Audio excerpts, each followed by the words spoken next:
சமூகலையில் இருக்கிறோம். உண்மையிலே நாங்கள் வந்து இதில் ஒரு முக்கியமான விஷயம் வந்து சொல்லணும் என்னன்னா, நிறைய மக்களுக்கு வந்து சரியான தகவல் வந்து சரியாக போயிட்டு அடையலை அப்படின்றது வந்து நாங்கள் சோசியல் மீடியாவில் பார்த்தோம்.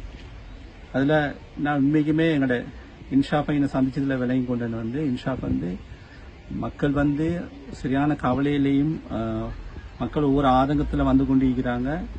அவரை உண்மையிலே அவர் எவ்வளோ கவலையாக இருந்தாலும் மக்களுக்கு கொடுக்க வேண்டிய தகவலை சரியான முறையில் கொடுத்து கொண்டிருக்கிறார். அதை சந்திச்சதில் இன்ஷாப் உண்மைக்குமே இது சரியா என்ன நடந்துச்சு, எத்தனை மணிக்கு நடந்துச்சு சரியா சொல்லுங்க இன்ஷாப். அதான் 12:15 மணி ஆகிக்கும் நைட் நான் வைஃப் பிள்ளையெல்லாம் தூங்கி கொண்டுக்கிட்டு சத்தம் பண்ணு வந்துச்சு. இதே சத்தம் உடச்சு கொண்டு வர சத்தம் மிச்சு. அப்போ நான் பிள்ளையெல்லாம் தூக்கிட்டு உடனே நான் பின்னால் போயிட்டு பின்னால் இது பார்த்தோன்னே என்னோட வீட்டுக்கு கீழே எல்லாம் உடச்சிட்டு போயிட்டு இருந்துச்சு. அதுக்கு பிறகு கீழேருந்து கத்தி நான் காப்பாற்றுங்கண்டு. அப்புறம் நான் வைஃபெல்லாம் கூட்டு ரோட்டுக்கு வந்துட்டு அப்புறம் அங்கே வீட்டில் சேஃப் பண்ணிவிட்டு அதுக்கப்புறம் அப்படியே நான் மேலே வந்து பார்த்தா இப்படி எல்லாம் இது பண்ணி போயிட்டுச்சு. அப்போ எங்களுக்கு விடியம் பறக்கனே சாதாரணமாக தெரியா எவ்வளோ தூரத்துக்கு இது பார தூரமாக போயிட்டுக்குன்னு தெரியும். இப்போ நான் இங்கே உள்ள இந்த வீடெல்லாம் வந்து இந்த வீட்டில் 4 மையம் எடுத்தாங்க. இந்த வீட்டை வந்து நாங்கள் பார்த்தோம் இந்த வீடு இருந்துச்சு. அப்போ நானும் பாஸ்டா பொடி இந்த வீட்டில் வந்து ஓனர் யாரு? இந்த வீட்டில் வந்து அந்த அங்கே மசேதா தண்ணி சொல்ற அவங்களோட மகள் தண்ணி இந்த அவங்களோட 4 பேர் மௌத்து. அவங்க மற்ற அவங்களோட ஜனாசா எல்லாம் ஒரு மாதிரி நீட் எடுத்தாச்சு. மற்ற சாதாரணமாக இங்கே ஒரு 20 ஜனாசா மாதிரி சாதாரணமாக 29-30 பேருக்கு தான் இன்னைக்கு ஜனாசா ஆகிக்கிறாங்க. அன்னைக்கு நிலாம் நாண்ட வீட்டில் 3 மையம் எடுக்கப்பட்டுச்சு. தவறு எடுக்க கிடைக்கல. என்னோட வீட்டுக்கு கீழே வந்து சின்ன பிள்ளை 3 வயசு புள்ளி உண்டு. அவங்களோட மையம் வந்து இப்போ 2-3 நாளைக்கு தான் கிடைச்சிச்சு. மற்ற சாதாரண 16 வீடுகள் இன்னைக்கு இது இதாக இருக்குது. மற்றபடி மற்றவங்களாம் இப்படி பண்றாங்க இங்கேருந்து போயிட்டு தங்கிக்கிறாங்க.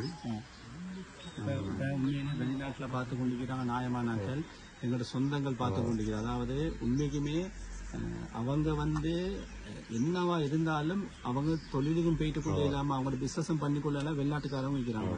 இவங்களுக்கு வந்து நீங்க என்ன மெசேஜ் கொடுக்குறீங்க? இப்படித்தான் நீங்க இன்னைக்கு வந்து சரியான ஒரு கஷ்ட நிலப்பாட்டில் தான் எல்லாம் ஈக்கிறாங்க. நாங்கள் என்ன சரி மாற்று மத சகோதரிகளும் சரி எல்லாம் இங்க முழு இப்ப அளவுக்கு கடைக்கு இங்கிட்டு வர எல்லாருமே கஷ்டத்துல தான் ஈக்கிறாங்க.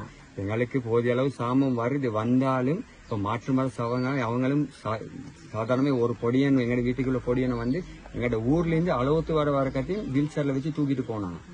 அப்படி ஒரு ஹெல்ப் எல்லாம் பண்ண அவங்களும் வந்து கஷ்டத்துக்கு அவங்களுக்கு எல்லாம் சேர்த்து ஏதாவது ஒரு உதவி ஒன்று செய்ய சொல்லிதான் நான் கேட்டுக்கொள்றேன். மற்ற இங்க ஜனாசாவிகளுக்காக துவா செஞ்சு கொள்ளுங்க. எல்லாம் சகித்தான் இருந்தால் அவங்களுக்காக அவங்களோட மன ஒரு திருப்திக்காக ஒரு நம்மளும் ஒரு இது இந்த ஊருக்காக வேண்டி நம்மளும் ஒன்று செஞ்சு தர சொல்லி கேட்டுக்கொள்றேன். சரி, அடுத்தது வந்து இப்ப இதுல வந்து நியாயமான வீடுகள் வந்து கிட்டத்தட்ட 50 அடியில வந்து உள்ளுக்கு இறங்கினு சொல்லி சொல்றாங்க. இதை பத்தி இன்ஷாப் நீங்க என்ன சொல்றீங்க? சாதாரணமா வந்து இது வந்து வீடியோ வந்து ஒன்றுமே உள்ளுக்கு இறங்கின இது ஒன்று இல்லை. சாதாரண இதெல்லாம் வந்து இதை விட அந்த இதுலீகள் இதெல்லாம் வந்து இதை விட கொஞ்சம் உயரம் இந்த துண்டு மாற்றம் இதெல்லாம் வந்து இந்த பெண்ணோட இப்படி வந்து இதோட உயரம் இதெல்லாம் வந்து வீடியோ வந்து எல்லாம் அடிபட்டு போனது. எல்லாம் வந்து வீடியோல எல்லாம் சம்பூர்ணமா அப்படிதான். இதுல வந்து வீடு ஒன்றுமே உள்ளுக்கும் அப்படி இல்லை ஒரு வீடுமே அமைஞ்சில்லை. இப்ப மேலிருந்து வந்த வீடுகள் எல்லாம் வந்து எல்லாம் அடிச்சு கொண்டு அப்படி போனதுதான். இப்ப மேல உள்ள வீடியோ சில நேரம் மீன் வைக்கக்கூடும் மீன் உள்ள வந்து கீழே சாதாரண இது 1 கிலோமீட்டர் கிட்ட அங்கால எல்லாம் கொண்டு போனது எல்லாம் அடிச்சுட்டு போனது.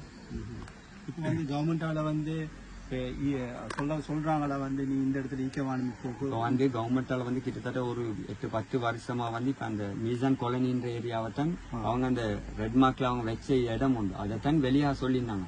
சாதாரணமா ஒரு 2-3 குடும்பம் அதுல இருந்து ஒதுங்கி போனாங்க. இப்ப மத்தவங்க வந்து இதாகல. இப்ப நான் கூட நினைச்சு கொண்டு எங்கட வீட்டுக்கிட்ட படி மேல எல்லாம் உடஞ்சிக்கும் அந்த ஏரியா வந்துடும். எப்படி சரி விடிஞ்ச என்னமாலும் ஒரு மாற்று இதை பண்ணி என்ன போறதுன்னு யோசிக்கணும்.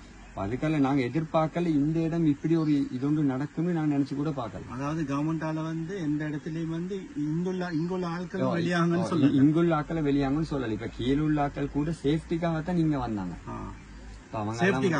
அங்குள்ள ஆட்கள் கூட 2-3 பேர் வந்தாங்க இங்க இந்த சேஃப்டி. இப்ப சேஃப்டிக்கு வந்த இடம் தான் இப்படி ஒரு இது வந்து ஆயினு. இன்ஷா அல்லாஹ் எல்லாம் துவால சேர்த்துக்கோங்க. அல்லாட நாட்டம் இல்லாம எதுவும் நடக்காது. அவங்களோட ரிஸ்க் முடிஞ்சு அவ்வளவு இன்ஷா அல்லாஹ் பாக்குறவங்க எல்லாம் கட்டாயமா துவா செஞ்சுருவாங்க. உண்மைக்குமே சரியான மெசேஜ் போயிட்டு சேரணுன்றதுக்காக தான் இந்த வீடியோ வந்து இன்ஷாப் தந்தாரு. ஜஸாக்கல்லாஹ் இன்ஷாப். நாங்க துவா செஞ்சுக்கிறோம். ஓகே.